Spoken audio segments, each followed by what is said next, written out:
Yes, people. Welcome back to another show on Scarface Spurs Talk, and this is your weekly Wednesday, review and preview show. Whatever show Harry calls it, but yeah, review and preview is on the title. But yeah, we're back. We're back. Almost said welcome back to Orest football, but yeah, this is Scarface Spurs Talk. But yeah, it's gonna be good to be back hosting for Harry as always. Big up to Harry for letting me host as well. But yeah, panel tonight, as you can see below me, is Stepsy, Luton Town fan. How you doing, Stepsy? Yeah, not too bad, Orest. Thank you for having me. Harry, cheers. No worries, man. No worries. And we got Barney as well, who joined last week. How you doing, Barney? Yeah, thanks for having me, mate. And thank you, Harry, for inviting me on your channel again. So it's good to be here. Yeah, no worries. Big up to both of you. Good to have you both on. Let's go through the comments. Obviously, Barney said big up to the chat. Looking forward to taking part. Thanks for having me on again. No worries. Jay, big up to you. Good evening to you, Jay. Sorry, there was a bit of delay because I was trying to see when Toon Tactics was going to join, but he said 8:30, so he's going to join. He's going to join about in 20 minutes, so that's fine. Because I thought, I thought Harry told me that he can only join up to 8:30, but yeah, from 8:30 we'll join. But yeah, I mean, listen, what a way to start. I mean, shall we leave until he comes? I think we should leave. Yeah, we'll leave it for soon. Yeah, we'll we'll leave it talk for about soon. this Yeah. game, man. Oh, Jesus. Can we go Oh back? my God. I mean, what can you say about this? Wow. Because this was after. To be fair, I mean, on Saturday we started our mini league, 6 games ago, mini league. Yeah. And we knew Man City would be tough. I mean, world-class footballers all over the pitch. They started with De Bruyne, Doku, Haaland, everyone on that pitch. Guardiola, everyone started. The only people that didn't start was Stones and Walker. Everyone else started really, and they had De Bruyne, they had Doku instead of Grealish. Okay, first 90 seconds. Yeah, we conceded 1 goal off a deflection. Haaland sort of shoots it in, comes off the player's face and into the back of the net to make it 1-0 City. But after that, for 60 minutes, we kept them at 1-0. So for an hour, after they scored that, after that own goal, we kept them at bay for an hour. Defending. We had 1 or 2 little chances, but they weren't major. We were just basically clearing the ball and trying to put some passes together while keeping Man City at 1-0. And we did keep it 1-0 till the break. And at the break, 1-0, I thought, okay, it's going. I'm happy with that. Own goal, bit shame, but I'm happy with that. And then, we come out second half, still saying they're quite on the pressure. And with 25 minutes to go, the water gates opened. They scored a second. They got a third, and then the fourth was a penalty. It was a penalty. I mean, it was a bit of lack of judgment from Fred Dimmer. He just went in a little bit too late. Caught Doku. Haaland stepped up. Lovely stroke home. And their fifth one, just before. Oh well, we scored at 3. We scored at 3. We scored with Barkley at make it 3-1, and then the fourth one from Doku came in to make it 4-1, and then last one from Guardiola at 90 plus 3, I believe, or 90 plus 2. Don't matter. That was nice on the cake. And all I can say is that we kept them at bay for 60 minutes. It weren't their biggest. It was our biggest defeat, but it weren't their biggest win. So I can say at least we kept them restricted at 5, because I know they've beaten team 6-0 before. So at least we can say we only conceded 5, and we scored. Yeah, man. Exactly. But then, like I said, I mean, it's now we move on from this. If there's any positives take from it, I'm pretty sure Rob Edwards will address them, saying, look, this is what we've done well. This is what we can take into the Brentford game. See if you can execute it a little bit better and see what happens. I mean, home games are must win. We all know this. There's 9 points up for grabs at home. With Brentford, Everton, and Fulham, and obviously Fulham last season, there's 9 points up for grabs at home. I mean, Wolves you might be able to get a point at Wolves. You might be able to get a point away at West Ham. Who knows? But home games are a must. And yeah, 5-1. Okay, maybe it didn't flatter them, but at least we kept them quiet for 60 minutes. Exactly, man. Exactly. And before I come to Barney, I did. So I was watching Rob Edwards' interview. He was like, Real Madrid scored. Hey? Real Madrid scored. Real Madrid? Oh, yeah. Oh, okay. Hala Madrid. Come Yeah, on. Rodrigo. Big up Real Madrid. Rodrigo. Hey, okay, nice one. But Stepsy, the thing is, I watched Rob Edwards. He's like, oh, Man City was the best team that they ever played. For me, I don't think he's that ups. Like, not. I don't think upset is the word to use, but like, they're not down bad. Like, I don't think they'll be affected after this, in my opinion, because I think Rob Edwards knows No, that. Rob Edwards come out and said that, and Buckley come out and said they're one of the best teams in the world. He said there's positives we can take from this. He said, and Barclays also said that there's 5. The mini league starts for us properly now with the 5 games that are winnable games. He said, but the home form will be paramount no matter what. If we get stuff away from home, a point here or win, then wow, brilliant. I'm all for it. But he said home form is paramount. And yeah, Rob Edwards, you were right. Rob Edwards thing, he wasn't too upset. He knew they were going to be a tough task. And I think he just wanted them to make a good account of themselves. And for 60 odd minutes, he did that. Yeah, exactly. Yeah. But yeah, big up to you. Yeah, smash the likes and subscribe. Yeah, big up to you, Harry. Yeah, big up, Harry. Big up, Harry. But yeah, Barney, going over to you now. With this Man City game, how do you feel? Do you think Luton will be affected after this? Definitely not. Definitely not. I admire Rob Edwards so much. I mean, he's got a belief in a battle with Luton Town, which I really, really admire. He sort of galvanizes them each week. And I look at this result and think, yeah, 5-1. But you had to look at the bigger picture, as you just said rightly there. It's the teams around you that you've got to focus on now. I mean, we play you the final game of the season. You've got to be looking to win that. You have to be beating the teams around. Is that Luton or Fulham? Yeah, we got Brentford Saturday, Wolves away, Everton at home, West Ham away, Fulham at home. Yeah, so it's going to be one of those where I think it could come down to that game that you might need to beat up to survive. If you could say Luton got to win their last game at home to stay up, I fancy you. I would fancy you. Yeah, I really would, because you got your ground. You know, it's a fortress. People don't like going there because the fans are tight to the pitch. Man. And I don't think losing by any scoreline to Manchester City is disrespectful, quite frankly, because they're a machine. I mean, we're not they're capable of. Of course, you held them for 60-odd minutes, so that in itself is a win, and that is a positive to take to the next game. And if I was Rob Edwards, exactly, yeah, and you scored, you scored. So no, it's not a negative at all. No, in my opinion, he didn't look. He didn't. I mean, from his conference after the game, he didn't look too disheartened. He knew what the task was, and I think he was just looking at positives. And like I said, and Barney's just said, well, 60 minutes on Man City, and with the force they've got is credit really to the team we've got as well, and they're not full strength. Exactly. Yeah. No. 100%, bro. 100%. Personally, yeah, it's not a bad bit. I don't think this will affect Luton Town in terms of them with their next matches. I really don't, because Stepsy knows how much I rate Rob Edwards as a manager, so I think he will galvanise. Yes, he may explain to them what went wrong and what can you guys do better, but for me, still, I still think there will be heads up for the next games. But yeah, I mean, listen, see 5-1. I know something may look as a big scoreline, but listen, I think going to the Etihad is not easy.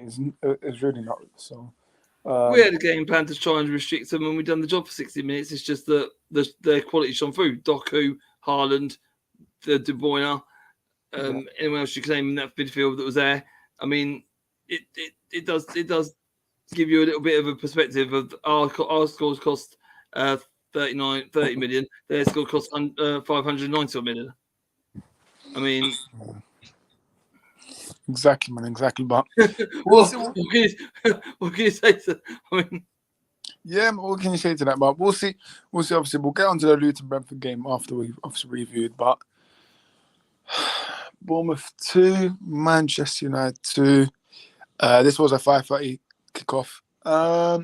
It's a game where we should have lost, to be honest. And for me, it feels like a loss. I know we drew, but for me, listen. If I'm being very honest, yeah, I know I'm a Man United fan, but I think that penalty that we got, I think it was very, very, very lucky. Very lucky. for me, listen, the only credit I can give to Ten Hag is we only conceded 20 shots instead of 30. So, well done, Ten Hag, for not conceding more than 20. But listen, it's still shambles. It's still shambles, really. Obviously, I don't know if you guys saw about Garnacho. Apparently, that tweet from Mark Goldbridge when he was talking about him coming off at half time and then blaming Ten Hag. So, yeah, I see all that on TikTok. I saw that. Yeah. Apparently, that's been resolved or something. But listen, the dressing room clearly looks toxic at the minute. Bruno obviously scored to make it was 1-1 and then 2-1, and then we just let him, man. We just let that happen. So for me, fair play to Bournemouth, because I thought, you know what, the game plan from Ten Hag was just, for me, there's no game plan really. I just call it hoofball, right? But for me, the way Bournemouth was pressing us with Cliver and Solanke, unbelievable. Like Iriola, fair. Listen, what a manager this guy has been for Bournemouth, by the way, because obviously he had a bad run at the beginning, but to turn in like that afterwards has been immense. And you know what? Fair play. Solanke obviously got the first one. Teenager went on the floor. Listen, he's only 19, 18. So listen, it's good I didn't see too much of him slipping everyone online. But listen, you can't let that happen. Really, you have to stay on your feet. I know you're only young, Kambala, but you have to stay on your feet, I'm afraid. But yeah. But for me now, I thought Bournemouth should have got the 3 points here, man. I thought they... Listen, I think, who was it? I think it was Solanke said straight away after the interview that they thought they was robbed because they didn't get the 3 points. So, listen, another bad day at the office for United. Ten Hag, he is under pressure, man.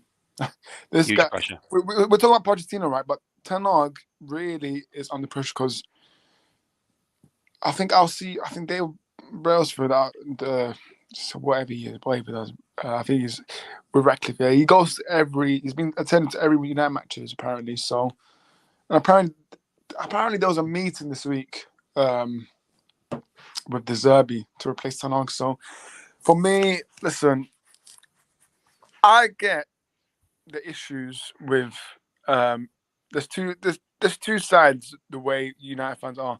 One, I was saying obviously the manager chaos that has happened at the club, obviously post Fergie, Moyes, Van Gaal, Mourinho. I get it. Sacking managers is not going to lead anything to better. But for me, from what I want a whole rebrand. Get rid of the players that were part of the issue before Ten Hag, and let decide on Ten Hag's future. Because if they want to give him one more year with the new structure, that's fine. But for me, I want the clubs to get rid of the players that were here way before Eric Ten Hag's appointment. So, yeah. But I thought Bournemouth dominated us. Stepsy, do you have your thoughts on this match if you watched it? Or you're lucky to get away with a point, really. You should be very, very happy with a point, to be fair. Agreed. To be fair, Bournemouth were pressing and pressing and pressing. I mean, I thought they were. I mean, when they played us away at home, obviously I see both games. They know how to press, and they've got players like Cliver, Semedo, Solanke, Cook. All them players are sort of there or there in that sort of triangle period they've got up front. They move quite rapidly, very well, and I thought with some more pitch, I thought Man United should be fine. They should be able to counter Bournemouth. It's a tight pitch. They should be able to jump up and down the field just like they did at Luton. Nah, not Bournemouth. Bournemouth are a totally different fish compared to us, and they showed that they showed that they are a top table team. I do like Solanke. Solanke's a weird one for me because he both games against Luton, he started up front and he looked a threat, and then he sort of moved out onto the left, and he sort of done that against Man United. He moved out of the foreign line and moved over to the left hand side to try and make things happen and leave Clive out front on his own. Clive's a striker, but no, he feeds off another striker, and I don't know why Solanke keeps moving out to the left. I don't know if he's been told to do that after 70 minutes or not, but he seems to do it quite a lot, and that's the last 3 games I've seen Bournemouth. He's done that. But no, fair credit to Bournemouth. They give you a fight. You managed to get back into it. You got a point, and just be lucky that you escaped Dean Court with a point and go home very happy, because I thought they should have won. Yeah. Yep. Exactly. Barney, you want to see your thoughts about this game as well? Well, Bournemouth, they're a brilliant side, and they justify their position in the table. One of the few sides who've actually made that transition from the Championship to the Premier League along with us. You know, I admire their manager. They play football the right way, and players like Solanke are always a threat. You know, I mean, they gave us a good game. They've beaten us a few times over the years, and you're always going to get that kind of you know how they're going to set up against you. They're going to press, and I do think Manchester United were lucky to get a point from this game. On another day, they would have lost, almost certainly for me. So if I was Ten Hag, I'd be saying just take the point and run and move on. Yeah, exactly. But we do have Toon Tactics with us. How you doing? Right? Very well. Thank you, gentlemen. Thank you for the invite. Always great to be here. And my respects to the chat. Exactly. Yeah, big up, man. Big up, man. It's been a while, but so it's about United. But before we do, I want to talk about your club, man. 4-0. Yes. Brilliant game. I loved watching it. What a win, though. Especially, 12:30. People thought it might be a dull, boring, game, but to win 4-0 that against. I know you guys did them dirty last season when you made them leave 50 minutes early, but for me, this game. I think Newcastle can play half 12. They don't against West Ham. They don't against Tottenham now. I think they should be playing at half 12 on Saturdays every weekend. Bro, you should be coming to Old Trafford as well, mate. But but what's your thoughts, man? What's your thoughts? You must be over the moon.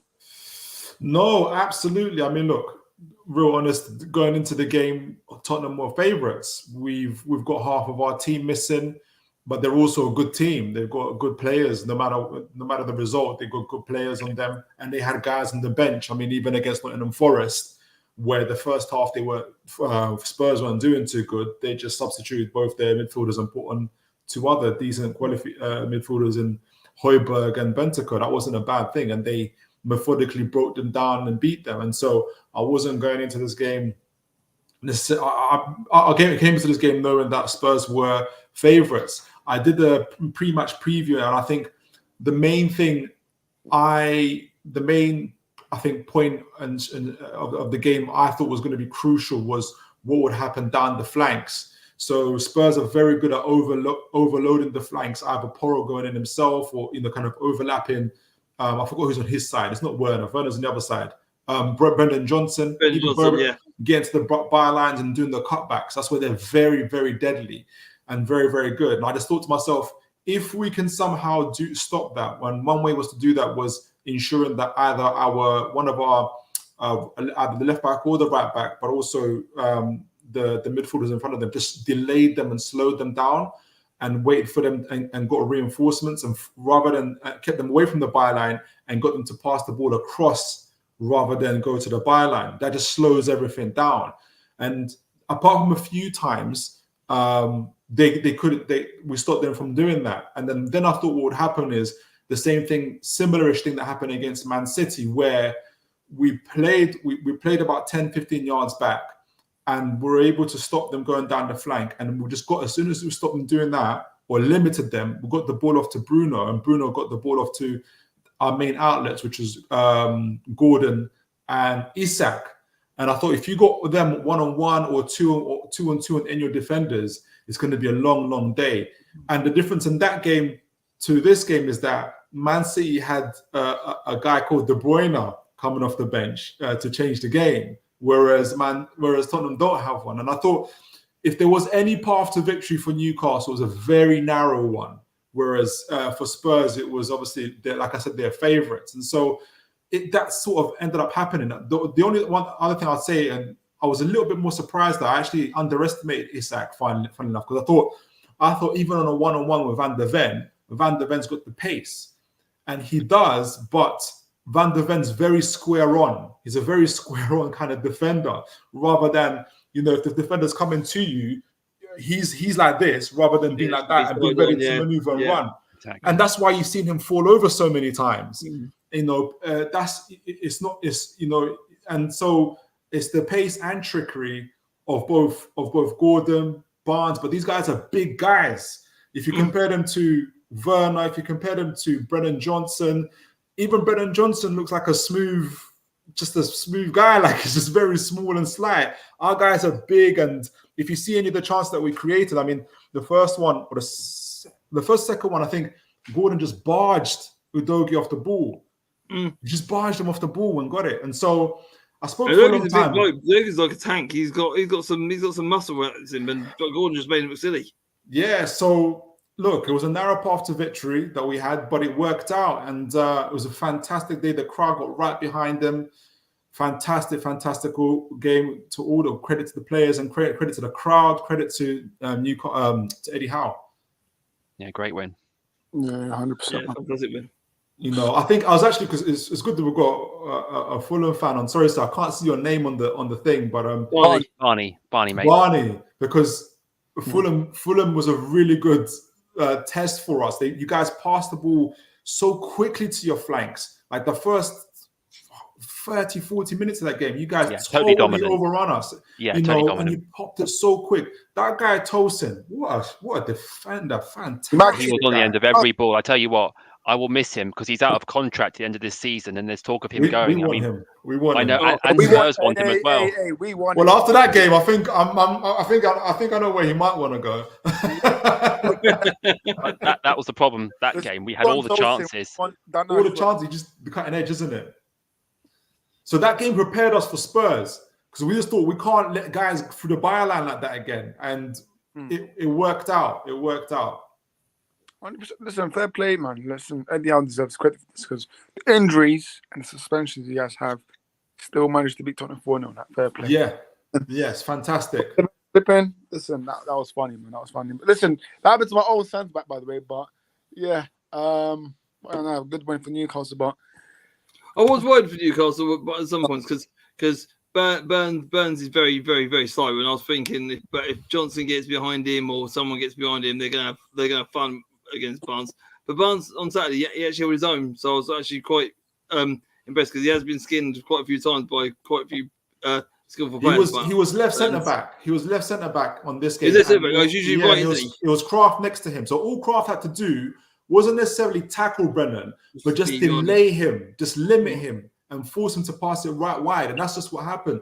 Brennan Johnson wasn't Brennan and Timo Werner aren't in that game alone. I haven't seen all the games. They're not aggressive enough. They're just not aggressive enough as players. I mean, I know, for instance, like I look at Iwobi. It's good they've got Fulham again. People like kind of mock things, but he's an aggressive guy on the ball. Yeah, he takes on guys. He's an engine. Like, he doesn't.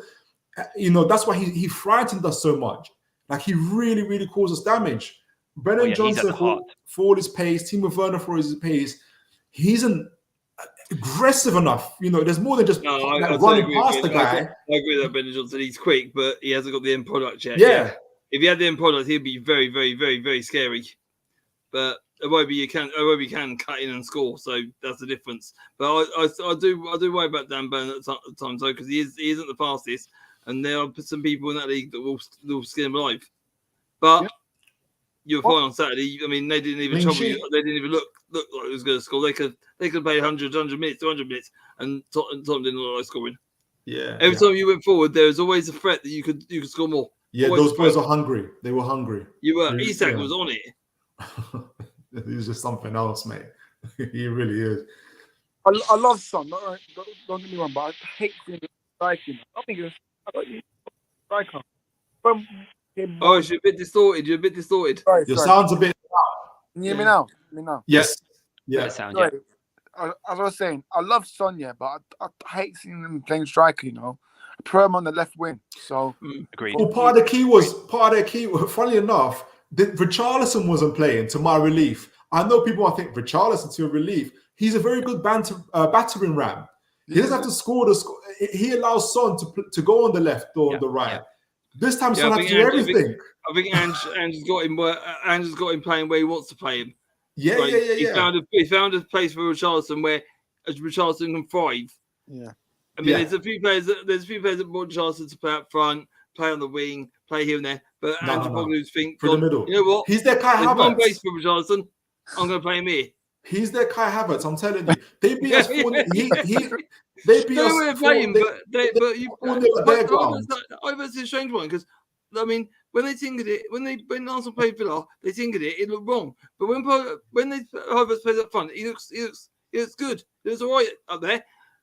That holding role that Richarlison plays just behind Son, that pocket, he loves it.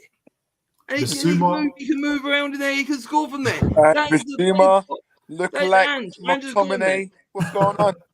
Bissouma's looking like McTominay, man. What's going on, Bissouma, man? Bissouma, Bentancur. What is it? Me or is Bentancur? Is he athletic enough, or is he just having a bad day? And I don't know if he's He's one of them players that comes in and out of games. If he's not involved, then he'll go missing. Okay. If he's involved, then he'll be under Conte. You know, he was so good under Conte. Like Bentancur. Yeah, but Bentancur is one of them people that has to be involved in the game. He has to be on the ball. If he's not involved, he'll just go missing. He wants to be part. He's got to be Tottenham's go-to guy, and there's no getting to him because you had him. He was so compact, and then spread it out wide to Gordon and Barnes. That was it. There's no room to play in that game because as soon as you got it, as soon as you're going for the middle, he was there. You spread it out wide, and that was it. You were gone. Yeah. Who are you guys going to talk about next? Obviously, we're going to talk about my dead club. Yeah, we better not say. You've got to have your say now because we better not say. We already had that say. Yeah. The highway robbers of the Premier League. Talk to me about the match and talk to me about Ten Hag's future. What you think is going to happen to him? I mean, the funny thing is he might win the FA Cup. FA Cup. As I keep, there's two things I kind of see it from different perspectives as a neutral fan with no emotional attachment to it. When you guys first got him, you saw the way Ajax played. The whole of Europe saw the way Ajax played. And we were all scared because we're thinking, Man United are going to start playing like this. That's why you hired him, to play like that. He said on numerous occasions, I'm not playing the Ajax way at Man United. The moment he said that is the moment you guys should have sacked him.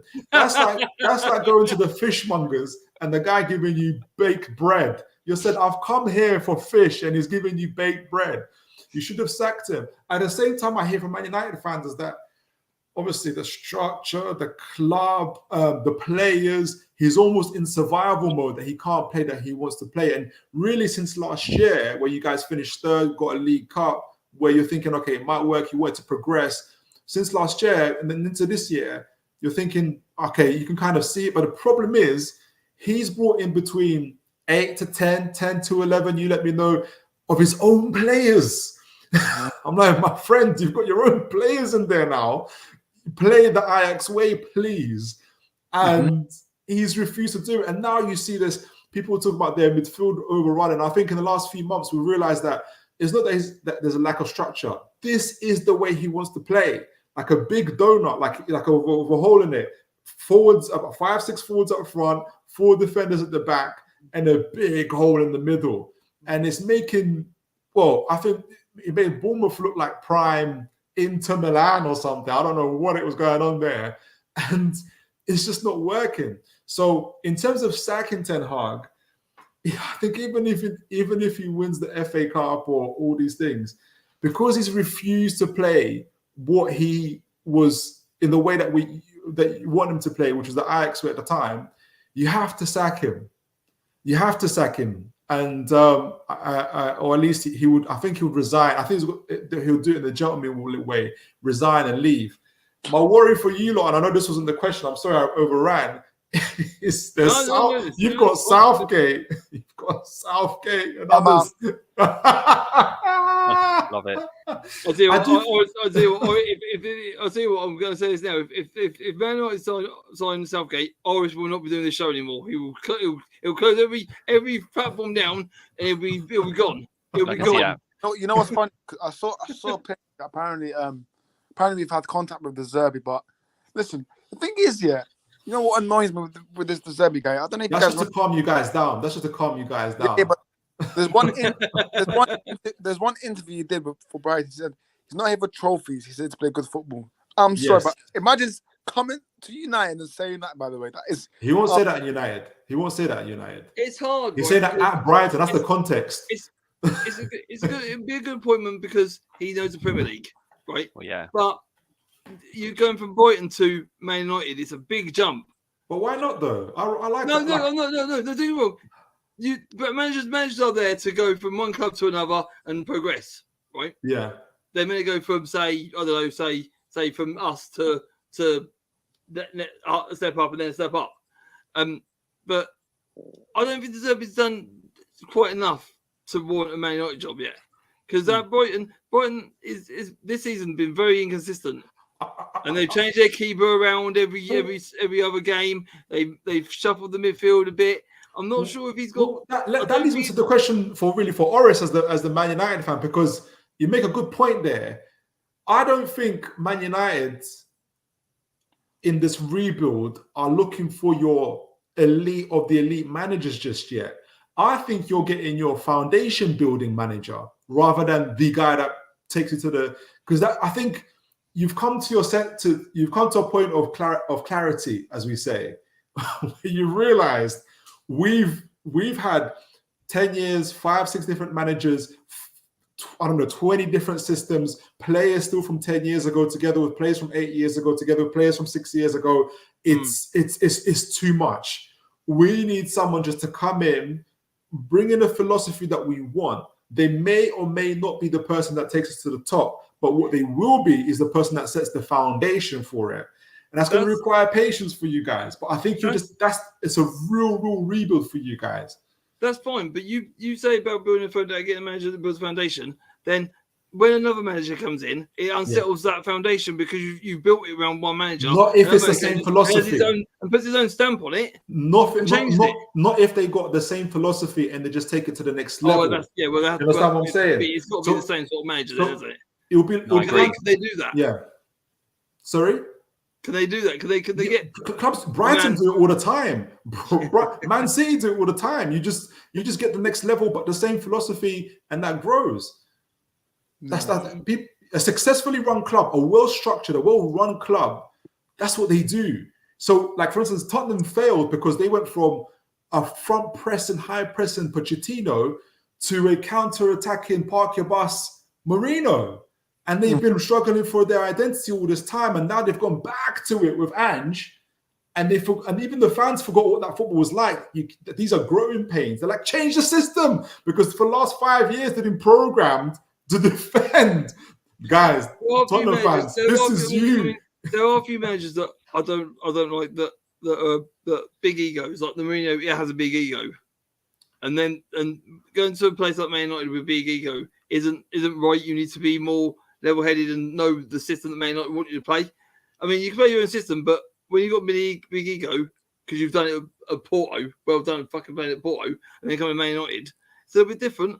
Do you think Alex Ferguson had a small ego or a big ego? Oh, very big. Barney, what you got to think is, he was one game away from getting the sack. I heard that's lies. I think that's a fantasy. Not at all. I'm telling you. Have you spoken to Bobby Charlton? Charlton, it was FA Cup, and they had him pre-45 ready. I swear, they had pre-45 ready. You won that game. Bobby Charlton said that they never thought about sacking him whatsoever. Oh no, they did. He was losing. I think he was safe in his job. He's hugely respected. Yeah, I don't think he was one game to sack. No way. The rest of this say is history. It's not that. It's not that his job was saved, and all of a sudden Ferguson became humble. He didn't become humble after that game. No, because when you win things, you get an ego because he kept winning things every year. Title. He's a born winner. You get an ego over that. You have to have born winners. You do. You have to have born winners. You need that mentality. You know, there's a reason why, for instance, a lot of Man United fans aren't fancying the idea of a Potter, even though I still rate Potter. It's because I partly think is that they think that his ego, his personality isn't big enough for a club like that. Because their mindset is you're going to a club with big egos and stuff like that. But it's like kind of like inflation. How big is it going to be? Like, who are you going to find? Yeah. So I think they're having to almost go back to basics and say, look, do you think someone like Zidane is perfect? The thing is, I'm not go there. I'm not that type of United fan to say if we get. No, go there. A minute. I don't know. I wouldn't have him. I'm not that fan to say. I'm just saying an ego like him would work, would it? Yeah, that is true. But I'm not that fan that says if we get the certain manager, it will change everything. It won't. Yeah. It comes down to Who do you want? who do I? Who Bro, would you I like? want Nogelsmann, but he's gonna go Bayern. Yeah, okay, yeah. All right, fair. No. Oh, is he good? Oh, he's going Bayern, yeah? He's going back to Bayern. I didn't know that. That's the rumour, yeah. Rumour. Okay. But that's I don't think he won Nagelsmann. My second one, for me, probably the Zeb because Potter. No way, Potter and Why? No. Why not to Potter? What? Why? Why not to Potter? He's not. Come on, man. He didn't have a good time. Yeah, why not? He had a great. We were all rating him before he went to Chelsea, and now Pochettino is getting the same results as he was in Chelsea, but his name's Pochettino. It's not Potter. That's he's just getting the same results. Potter, for me, I can't have a manager that says. Orest, you didn't hear what I just said to you earlier. You guys need a humbling process, a building of foundation process. At the end of the day, Potter plays good football, and this is why Brighton are so good. They got De Zerbi to play even to take that philosophy on and make it even better. But before you go to even getting your Zidanes in, you need a Potter to actually lay the philosophy. You need to pass the ball. You need to learn how to pass the ball again. You need to learn how to get your centre backs to pass your ball to your midfield to get your ball to the forwards. You guys don't do that. It was like it honestly. Hoofball, man. Play hoofball. That's what we do. We play hoofball. But there's a reason why you play hoofball. It's survival football. It's going to hurt your players like Mainu. Mainu would love Potter because Mainu will be the center of everything that Potter would want to do. He might not have the personality for all your big guys, but that's okay. You're still Man United. You can still get a caliber of player. What you need to be doing again is playing good football and playing it well. The winning will come eventually. But you guys are just, at the moment, as you have seen, you're making Bournemouth look like prime Barcelona in your midfield. Solanke's bodying your defenders.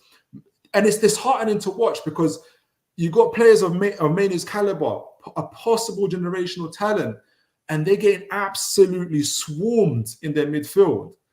There's only so much you can take of that as a Casemiro. People are saying that he's out of it. He's not out of it. He's only one man. He used to have Modric and Cruz next to him. Now he just sees empty fields when he's in the midfield. So I don't know. Fulham had a good win. I'm sure you guys already talked about that. No, we haven't actually. No, we haven't been there yet. We ain't got there yet. Oh, okay. Because I want to start talking about good football. But God bless Man United. You guys will get back to the top, but you need to go back to that. You need to go back to the thing that made you who you were in the first place. Back to basics. Go back to being Manchester United, who were feared. Exactly. And that takes time because right now nobody's scared. Bournemouth aren't scared. No, people go to Old Trafford not being scared. Right. Exactly. Yeah. It's just another day in the office, really. Luton aren't scared. Bournemouth beat them 3-0 at Old Trafford. We beat them 2-1. You guys, and that was a justified. That was the right result. That wasn't like a smash and grab situation. Well, we almost threw it away. I'm just instantly saying that. When we played Man United at Old Trafford, they smashed and grabbed to win against us. Yeah, the thing is, Andres Pereira, he came out in an interview saying that the midfield was so open for him. It was. It deserved it, Yeah. So open, and for me, even when we played Luton away, we were lucky because there was 2 mistakes from Luton for Hoyland. So he didn't mean to do that with his chest. It was a reaction that you wanted to move out of the way, and it just hit him. Yeah, but I don't care what anyone says. Luton he was the ball. It was so much pace. And he went like that, and it just managed to hit him. Come on, you know he meant that. Come on, you know he meant that. No, he didn't. The ball was going at some pace, and he thought, "Oh shit, couldn't move out of the way fast enough." Hit him on the chest, went in. He didn't mean it. Bollocks. I don't care what he says. Next game. Haaland from Wish. West Ham 0, Fulham 2. What a win! Huge win. Barney 7-0 aggregate win. Really dominating. It's one of these games. I'll be honest with you guys here. We missed so many chances during the match. I mean, Andres Pereira was the absolute engine. He's the star of the show for me. He ran the midfield. And, we started a little bit nervy, I thought. But once we got that luck from the first goal when it deflected off the West Ham player, I thought, the chances kept coming. Iwobi, we touched on this earlier in the show, how he just makes chances. He runs through, gets in those spaces. And on another day, he would have scored 2 goals. I mean, this is the problem we've had all season, guys. We've had the lion's share of, play. We played really well. But going back to the Newcastle game, we were brilliant. But the longer it went on, I thought, what's coming, don't you? And then Newcastle's quality. Eddie Howe played the perfect game, a smash and grab. And I thought, West Ham going to do the same here. And I thought the longer it went on, we're going to concede here. But no, the chances kept coming. We kept our composure, a good shape. Tosin, brilliant game again. Iwobi, fantastic. Pereira, brilliant. We bossed it. And we should have won really by, not wanting to sort of blag or anything, by 2 or 3 goals. It's disappointing because we dropped silly points against Forest, Sheffield United. And, I look back and think, if we are to finish mid-table, could we have gone that little bit more and possibly qualified for Europe? I think you really happy. How many points you got now? We have 42. Hang on. I got a table here, actually. Bear with. We have 42. Scarfy, I told you about Harvey Barnes. I told everyone about Harvey Barnes. I told everyone about. I told you, Toon, the other week about Harvey Barnes. When he come back, I told you. And I think you were trying to convince me about Werner. I think I told you on this program a couple of weeks ago. Barnes, when he comes back, he'll be. Barney continues, and he is. Barney continues. So where was I? Yeah, Fulham. You were saying how many points have you got, Barney? Sorry, 42. Mate. Yeah, we got 42. So we got you can still make it. What was it? We played 33 games. Is it 33? Yeah, 33. So realistic. Yeah. Sorry, mate. I think West Ham played 33 as well. I think Newcastle got a few games in hand. We do. I mean, we've got a tricky test because we still got 8 points behind us. I think who's got games in hand? Chelsea. Chelsea have one. Chelsea have. Chelsea, Arsenal. Yeah, Chelsea, Arsenal. No, there's some team in that where Chelsea have the Arsenal. Newcastle place has got a couple of games in hand. You might catch West Ham. You might catch West Ham. Chelsea played 31. Yeah. But really pleased. You are right. The other games that Fulham played in that they've dropped points or salvage points, like the one that Sheffield United salvaged a point. I mean, that should have been 3 points which have got you and got you there. And like Newcastle and stuff like that, where you've dropped points and could have won or should have and stuff. To get the end of that, you look at yourself and think, if we'd have won them, because we should have, you might have been where West Ham are. And exactly, mate. Exactly. But looking at the table, exactly. But to even be talking to you guys now about finishing in the top 10, a second successive season would be for a club. No disrespect to my own club, but that'd be brilliant. I'd happily take that to finish in the top 10. Is it Marco's? Is it still the second year? That's moving from. That's moving in the right direction. Third year. Last year was we finished 10th in the Premier League, and then the year before we finished first in the Championship. I think. Fantastic! If you finished 10th last season, you finished 10th or higher this season, then you're progressing. You're still doing the same thing, and that then next season it might be the push that you need to and get crucially without Mitrovic. Yeah, but I think that's another player. A player like him is everything went through him. You're a unit now. You're a team. Everything is a team now, not just Mitrovic now. You're a team. You're right. Everything we had to evolve. We had to play a different way, and now the midfield is scoring more goals. Now as a team, everyone's chipping in. Not just we'll give it to Mitrovic. No, exactly. It's a team. In many ways, in the Championship, we are a one-player team. He scored 43 goals 2 years ago, and it's a record that will stand in that Championship forever. I can't see anyone doing that. Oh yeah, it will never be beaten. No. But when you lost him, the way you develop now a team, you're all together. You're in it together. You're not just one man. You're all in it together. No, you're spot on. And I think everyone's behind. Even the fans are behind Marco Silva now. It's working well. It's a gel team. It's a gel team. It won't be on the final day of the season because I think we'll be on the beach by then.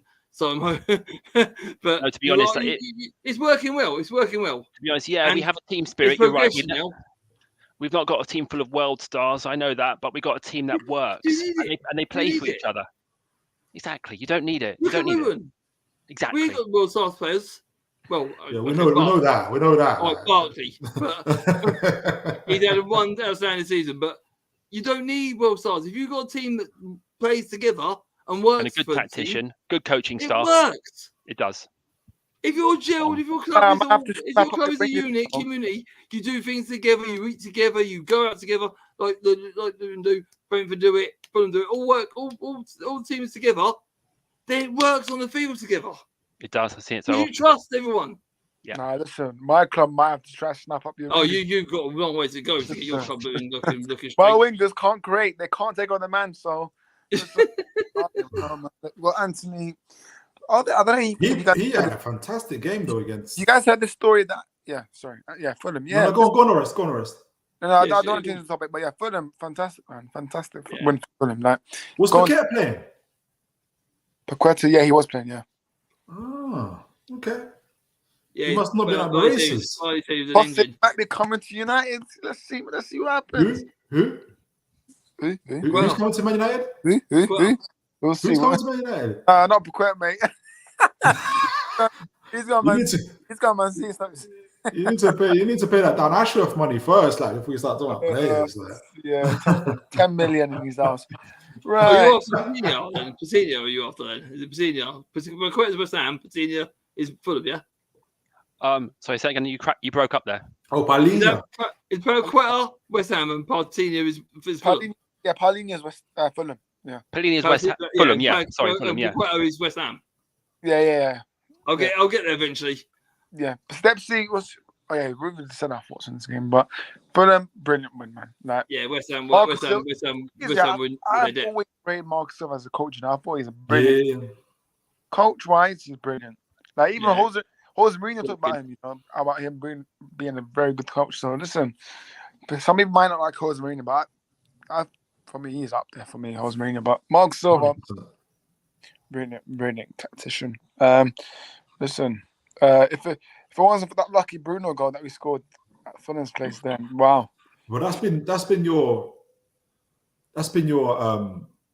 how do I say it? That's been the story of the season so far, lads. I think you guys you beat Fulham by a lucky Bruno goal. I think I remember watching it away at Fulham. Bruno's your get out of jail free card. Was it 1-1 last 93rd, 94th minute? Can't remember what it was. This season? Yeah. No, Man U beat us 1-0 at the Cottage. 1-0. Yeah, they didn't deserve that. That game was horrendous. To be honest, Bruno is your get out of jail free card. He really is your get out of jail free card. He really is. Man, it's been crazy, man. It's been crazy. But we'll preview our games this weekend. Tottenham don't play until the 29th. I've seen so. Yeah, we don't play till Wednesday night. Yeah, they got a nice rest, man. But listen, Stepsy, floor's yours, mate. I ain't saying nothing because I don't know what team we're going to play. Until I know the team, I'm going to say nothing because I don't know who's. I mean, there's a slight chance Sammy Lukonga might be back. Slight chance because they were looking at Man City.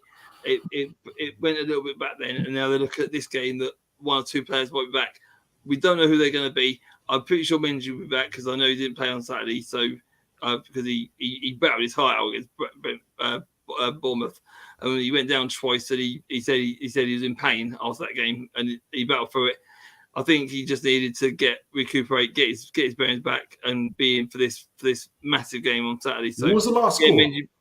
What was the last score? Like in your last game, what was the score between you guys? 5-1 City. No, between you and Brentford. Oh, David, it's 3-0. To who? 3-1. Yeah, we didn't turn up. But that was the worst. I'll tell you what, there's two games this season that I didn't like Luton playing. One was at Brentford away, and one was at home with Sheffield United, where we didn't turn up. We just didn't turn up. Both of them games, I went to the Sheffield United one, and I walked out with 10 minutes to go because I thought, this is disgusting. We can't break them down. We had 70% of possession against Sheffield United, and we lost 3-1. Because they parked the bus. After they got the third goal, they parked the bus, and we didn't find a way how to break them down. I walked out with 10 minutes ago. I thought, this is shit. This is the worst Luton performance I've seen in a long time. And Brentford. I sat there and I thought I should have left last time because it was shit. They're the worst game I've seen. Yeah. Even the Man City one, 5-1. That wasn't our worst performance. We battled hard in that, and I was happy to see it. But them 2 games, we weren't up for it. Every other game we've been fighting for it, but then 2 games we just didn't fight. It's weird, but every other game we've battled tooth and nail. I don't think we like being favourites. I think we're like Newcastle. If we're underdogs, we like it. We prefer that. You have a score prediction? If under the radar, no one goes for us. But score prediction. I'm not going to make a comment. I have to do it Friday if I come on us because I don't know what team we're going to put out. If we get Lukonga back, brilliant. If Menji's back, brilliant. Until then, I can't really make a comment. Do you have a score prediction in your mind, though? Do you have a score prediction in your mind? Not really, because I don't know the team. I can't. If I don't know the team, I can't make a prediction. I really can't.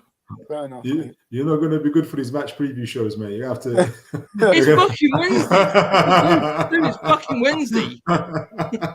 It's going to be a tough game. I know that it'll be tough between. But it's we're home. Home advantage is massive, right? Yeah. We need home games. I must win. Yeah. But I can't on a Wednesday. I can't make a prediction because we haven't got a team. I don't know what team we're going to put out, who we've got, and who we end. It's really hard. None of us know. Like I don't know who. I'm still going to give it. It's a little bit different. We haven't got no fucking resources. You have. You're joking me. No, you can't make 12 players out. You can't make this game excuses about fucking injured players that we can. We've got 12 injured players. We're top of the league for injuries, mate. Have you not seen? We've got 14. We've got 13 out. My friend, we've got 12 players out. And we've got 13. We've got 1,400 days worth of injuries. That's 5 years. Like it's undisputed that Newcastle have got the most injuries. Like, there's no other club. Hey. Yeah, like it's like don't tell me about Luton injuries, bro. You can't make an excuse about it because we were on the table. So you can't make an excuse about injuries because we were on the table. Just for that, yeah, you guys are going to lose 3-1. Just for that. 3-1. But I'm saying you can't blame injuries where you are on the fucking table. I'm not blaming injury. You don't know who's going to play. I'm saying Europe again. You're telling me we have resources. I'm saying we've got 12 players out. Like, but you've got players that you can bring in. We haven't. Who? But better than what we've got. You're not playing academy players that we are. We're playing academy players. Does Paul Dummett get into your team? Does Paul Dummett get into your team? Of course he does. Well, I don't know, really. At the moment, yes, probably. At the moment, probably yes, because we need centre back. Any centre back you've got will go on our side. He's good, though. He's good. We'll have any centre back because we've got none. We haven't got no centre back. One fit centre back. One fit centre back. On Saturday, we had one. Stepsy, would you take Johnny Evans? I'll take anyone who's a centre back. We ain't got none. We've got no one. What, even Maguire? I'll take Maguire because we've got no centre backs. We've got none. Love Fair it. enough, man. Fair enough. Right. But so true back. 7 centre backs we've got in the club. 6 of them out injured. Right. So Saturday, 2 might be back out of 7. 2 might be back. That's Menji and Burke. That'll be it. No one else. So no predictions for Stepsy. There's Barney. No. Have you guys got any predictions? I've got something in my mind. Yeah, I've got one. I've got something in my mind, but after you. Yeah. Some score prediction. 3-1 Luton. 3-1 Luton. 3-1 Luton. Yeah, 3-1 Luton. Win for Luton here. 3-1. I'm thinking. You said 3-1 Bournemouth. I'm happy with that. You keep thinking that 3-1 there because we'll win 2-1. Bournemouth? What?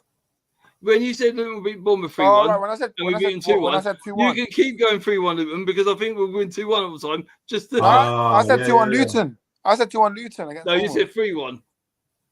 Go back on your stream. You said 3-1. Fair enough. But you guys want after, but you want afterwards, no? So I got it right. Barney. Eventually. Right, okay, my prediction is what I'm thinking is I think Luton will be up for this, regardless of what team starts. I think don't tell him that. We won't go there. We won't go there. But let's just say I think Luton, the crowd will be up for this. I think home form is going to be key for Luton this season. I think you've got to win your home game to stay up. If you don't do that, I think you're down. So I'm going for a 2-0 Luton win. Wow. It's a mini league now. Yes, it is in a mini league. Yeah, 100%. What about you, Toon Tactics? Do you have anything in your mind? I was going to be nice and I start hearing all this other stuff. Toon Tactics will be exactly what we play with with whatever players come out, whichever the team that picks itself at the moment. I think Brentford are going to win 3-1. I think Ivan Toney's... Why? What does it matter? I hope you fucking don't make the Europe now. What does it matter? You don't know who's going to play. I just think I saw them actually the Man United game, and Ivan Toney and Mbeumo, they really impressed me. They really. I mean, Tony's always a threat. He's fantastic. Tony's when he's on form, he's always a threat. Yeah, if you can isolate, he's been back. He's got one goal. He's done nothing else since. No, well, he's got. Mbeumo, I agree with you. Mbeumo is very dangerous. He set the winner. He set the winner. He's got fantastic presence. Mbeumo's I told you, I'll let him run around the pitch all day. But Mbeumo, yes, I'm very, very concerned about him. But you don't know if he's going to play, so it doesn't matter. It doesn't matter, Stepsy. No, I know what Brentford are going to play. I'm very cautious about. I'm cautious about him because he's physical and he's got a good bit about him. Is there games this week? Who else is playing this week? You got some FA Cup games. Fulham, Liverpool to talk about Arsenal, next. Arsenal as well. Yeah, I'll be going to that. Yeah, Fulham, Liverpool. Yeah, okay. Is it at Craven Cottage? It's at the Cottage, yeah. We'll talk about that. Wait, Toon Tactics. Oh, yeah, you said 3-1. Brentford. Yeah. Oh, my God. This could be an interesting game. It really could. I think so too. I really have something in my mind about Barney. Playing. This will be interesting. The way we're playing, we're in the ascendancy. We're mathematically safe. The pressure's all on Liverpool now, I think. Yes. And if you look at all our games with them recently, the two semi-finals over the two legs, the league game at Anfield when we only lost because they scored 4 worldies, let's be honest. Yeah. We've taken them close. Every game has been close. We've given them good games. And I always say this, it just depends on which Fulham turn up. If we take our chances, I do think we can get something. I really do. I think Liverpool are there to be got at. We need Muniz firing. We need Iwobi on song. If we can keep tight, keep our shape, take our chances when they come. And I think if we can get an early goal, I know it sounds very bold, but I think we can actually beat them. Yeah. Okay. I'm going to go next. Oh, listen. Liverpool 2-0. 2-0 Fulham. 2-0 Fulham, yeah? Yeah. Oh, gosh. Listen, back-to-back losses for Liverpool at Anfield. Did it for Jürgen. What's going on, man? I've got a good feeling. I've got a good feeling. I got a feeling. Fulham, I'm going to go with 2-1 Fulham. Fulham win here. Fulham are going to win. Never cries for Liverpool fans, but listen.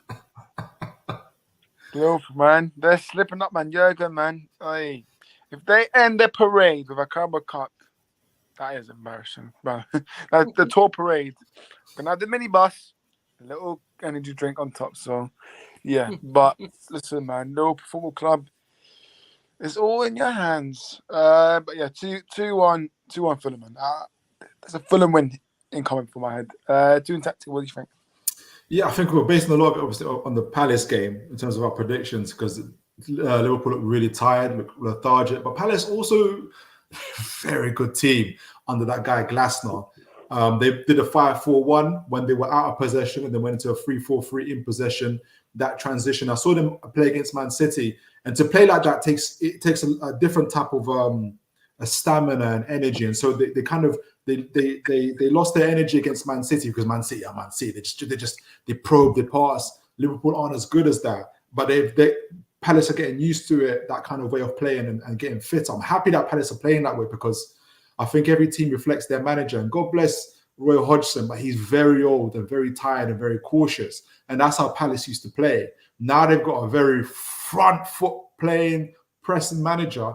He played Eze in left wing. I didn't see that for him, but he played really, really left wing forward. I didn't see that. I talk about Crystal Palace, even though the game's against Fulham, but I mentioned that to say this because I think Liverpool have got another game, I think on Thursday against Atalanta. Again, yeah. What's the attitude going to be? Can we do a Barcelona and come back? Therefore, we go all in? Or do we say, do you know what? it's over, and let's focus on Fulham. I don't think Klopp can afford to say it's over and just go for Fulham, because momentum is everything. You've lost 2 games on the bounce. It's not looking good. You have to have a feel good. You have to arrest it. You have to stop You have to arrest it. Exactly. So I think he has to go all out. And so in going all out, he might again overextend himself. And then going back into that Fulham game, I don't know the full. I mean, I learned a little bit when we played Fulham, the way you guys go through really quickly from your midfield into your wings, and you're not over scared to. We utilize the wings. Antonio Robinson, Castagne attacked on those wings continuously, which is how Crystal Palace scored through Eze, and they did that cutback. So I can see them being susceptible to that, and just again being lethargic and not having the energy to keep up with what you guys. You guys are good football inside. Whether Liverpool got energy or not, you're good football inside anyway. But I think it's going to be that much more difficult, especially away from home again, because they're going to come from Italy, Anfield to Fulham. So I think they didn't score. The guys aren't scoring. Salah's not scoring. Nunes not scoring. Gakpo. Do you know what? Orest might be not far from saying 2-0. I'll be respectful.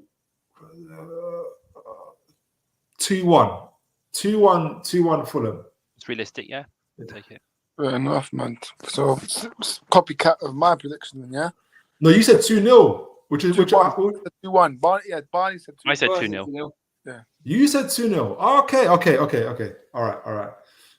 Yeah. Stepsy, what about you? What do you have? I don't think Klopp and the poor mentality is the game's over. I think he's going to go to turn this over to Barcelona and come back and beat Atlanta comfortably.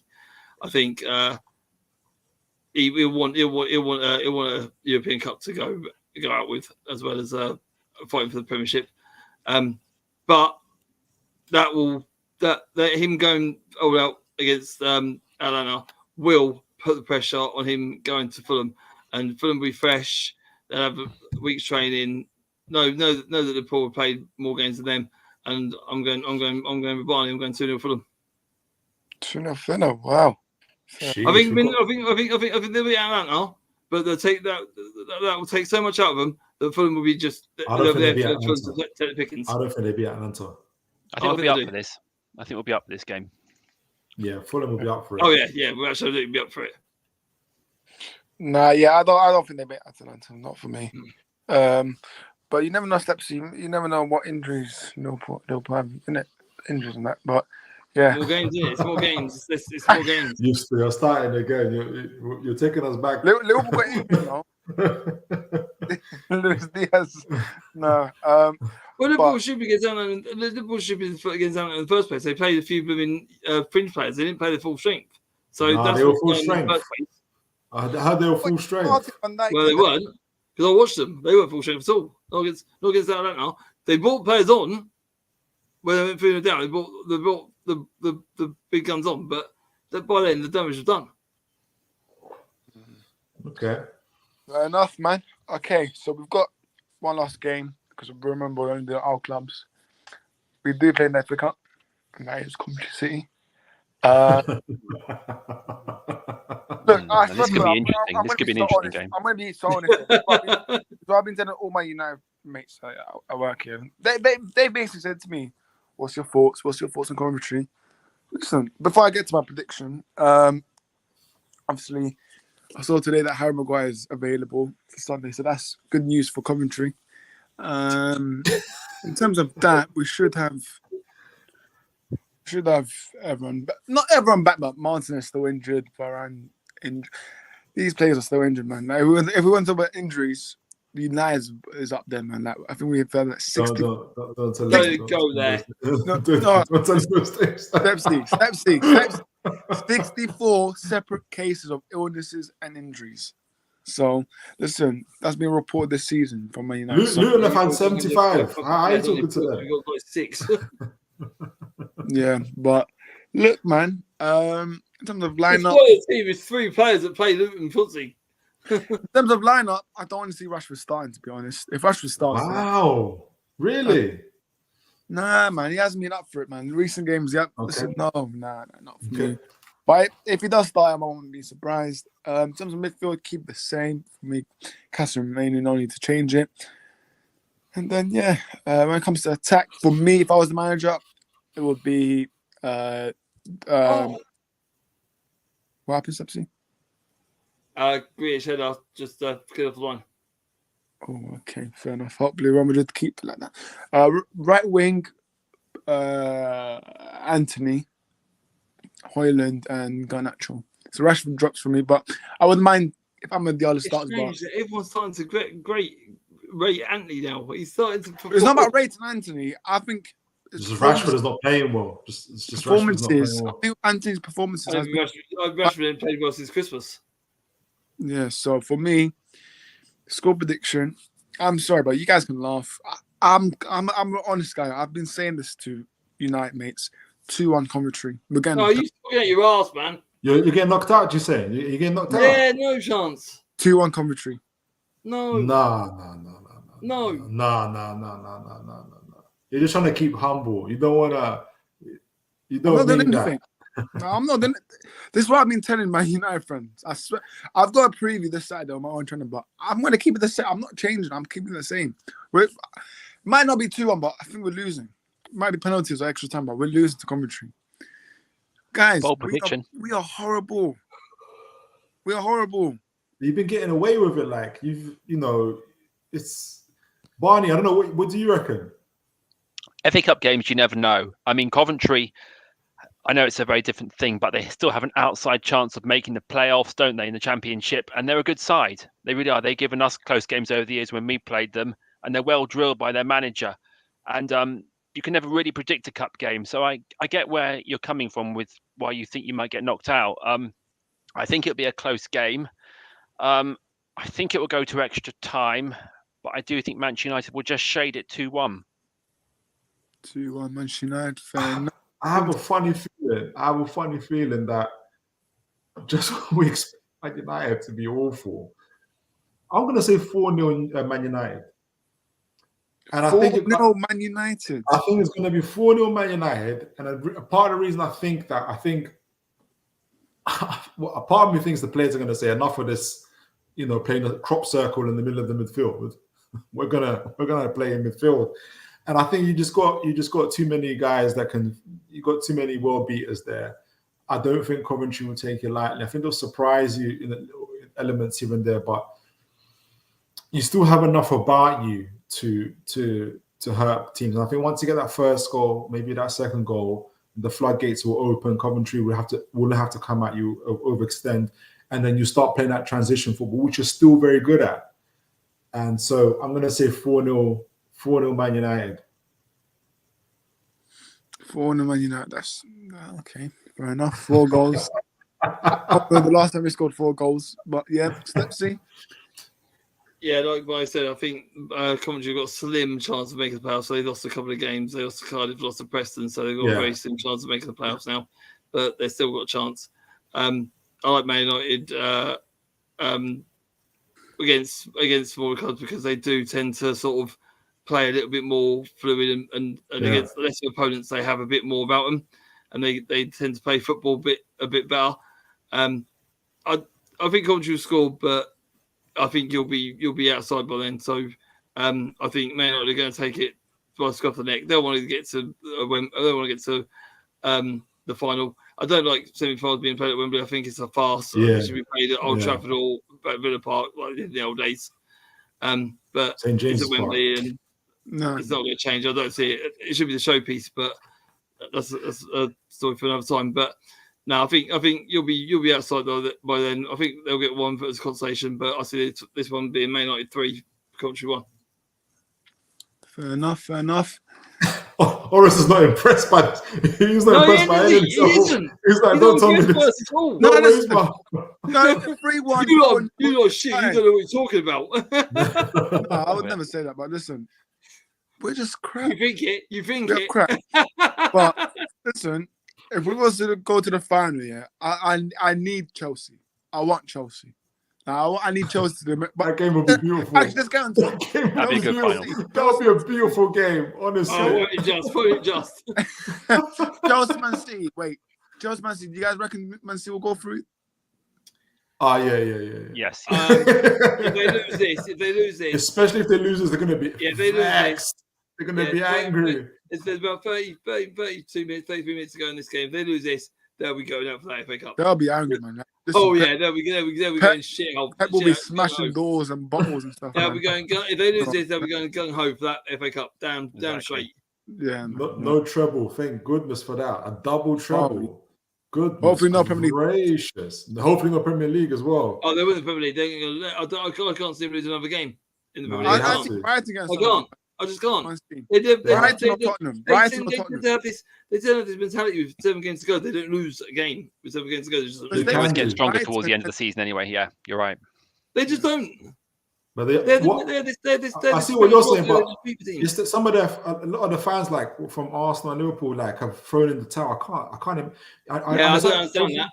You can't. They're 2 points behind you, all on the same points. I understand who Man City are, but we're not forget Man City. Focus on your own clubs. You guys have been playing well, and I don't know if you guys already discussed it.